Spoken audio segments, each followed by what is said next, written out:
10 نشانه متداول روابط تروما زده.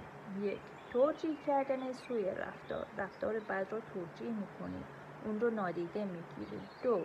باور به آینده‌ای بهتر غیر واقعی داری، فکر می‌کنی اوضاع بهتر میشه حتی بدون هیچ مدرکی. 3. تنش مزمن، مدام از همین جدا میشین، دوباره برمیگردین و همین بحث‌ها رو تکرار می‌کنین. 4. خاص و جادویی دیدن رابطه، فکر می‌کنی رابطت یک جورایی فراتر از واقعیته. 5. ترس از پایان رابطه، از این می‌ترسی که اگر رابطه تمام بشه چه اتفاقی میفته.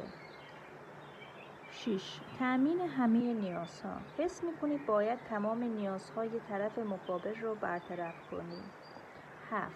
پنهان کردن احساسات و نیازها، احساسات و خواسته‌هات رو پنهان می‌کنی. 8.